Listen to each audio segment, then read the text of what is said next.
तो तैयार हो जाइए, भारतीय शेयर बाजार में एक जबरदस्त हलचल होने वाली है। एक ऐसा तूफान आ रहा है जो मार्केट की पूरी गेम ही बदल सकता है। तो चलिए समझते हैं कि ये सारा हंगामा आखिर है किस बारे में, और भारत के इस आईपीओ ब्लॉकबस्टर सीजन में ऐसा क्या खास होने वाला है। स्क्रीन पर जो ये नंबर है ये वाकई चौंकाने वाला है। 40,000 करोड़ रुपए। हाँ, सही सुना। सिर्फ अक्टूबर और नवंबर के महीने में इंडिया की कुछ सबसे बड़ी और जानी मानी कंपनियां मिलकर इतनी बड़ी रकम जुटाने जा रही हैं। इससे अंदाजा लगाया जा सकता है कि आईपीओ की लहर कितनी बड़ी और कितनी जरूरी है। तो सबसे बड़ा सवाल ये उठता है कि आखिर इंडिया के सबसे बड़े आईपीओ सीजन के पीछे वजह क्या है। कौन सी कंपनियां हैं जो इस मैदान में उतर रही हैं और उनके इरादे क्या हैं। अगले कुछ मिनटों में हम इन्हीं सवालों की तह तक जाएंगे। सबसे पहले बात करते हैं फिनटेक के धुरंधरों की। फाइनेंस में टेक्नोलॉजी का तड़का लगाने वाले इनोवेटर्स की एक नई लहर पब्लिक होने जा रही है। और ये वो कंपनियां हैं जो हमारे पैसे को मैनेज करने का तरीका हमेशा के लिए बदल सकती हैं।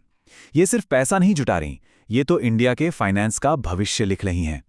इस लिस्ट में पहला नाम है ग्रो, इंडिया के सबसे तेजी से बढ़ते इन्वेस्टमेंट ऐप्स में से एक। इसका पूरा फोकस है आम निवेशकों पर।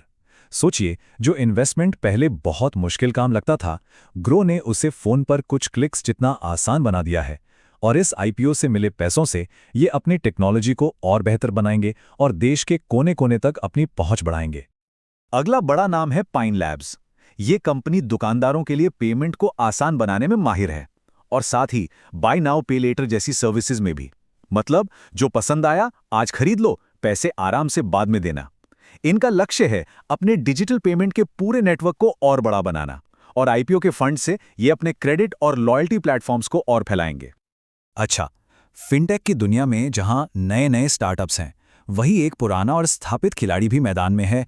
ICICI prudential AMC mutual fund market की ये बहुत बड़ी कंपनी है, और अब ये अपने शेयर होल्डर्स के लिए अपनी असली वैल्यू को सामने लाना चाहती हैं।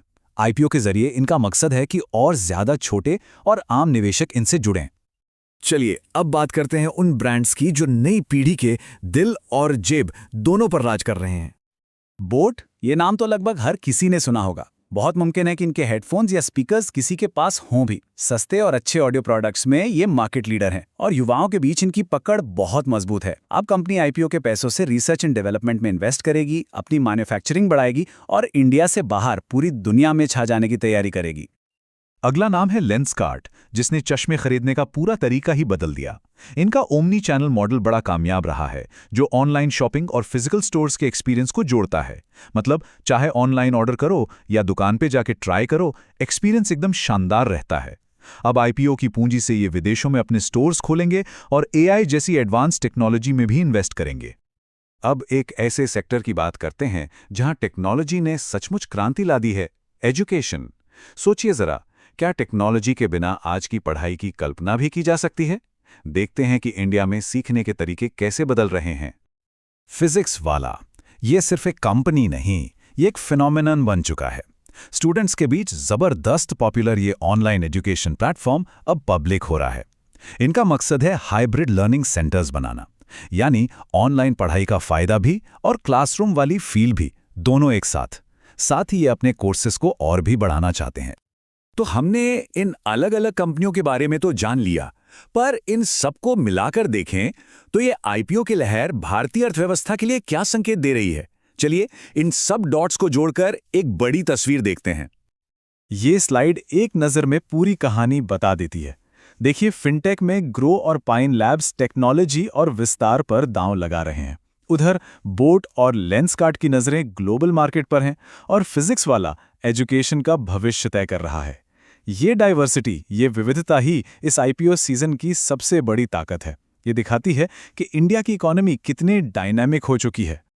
तो इससे तीन बड़ी बातें साफ होती हैं। पहली, ये देश की मजबूत आर्थिक ग्रोथ का संकेत है। कंपनियां बढ़ रही हैं और उन्हें आगे बढ़ने के लिए पैसा चाहिए। दूसरी, टेक्नोलॉजी और इनोवेशन ही मार्केट को चला रहे हैं, जो दिखाता है कि इंडिया भविष्य के लिए तैयार है। और तीसरी और सबसे जरूरी बात, अब बहुत बड़ी संख्या में आम लोग भी इन्वेस्टमेंट कर रहे हैं, जो भारतीय बाजार की गहराई और मैच्योरिटी को दिखाता है। और ये बात इस पूरी सिचुएशन को एकदम सही तरीके से बयां करती है। ये सिर्फ कुछ कंपनियों की लिस्टिंग नहीं है, ये भारत की नई अर्थव्यवस्था की मैच्योरिटी और एनर्जी के बारे में एक बड़ा बयान है। ये कंपनियां सिर्फ पैसा नहीं जुटा रहीं, ये आने वाले भारत की कहानी लिख रही हैं।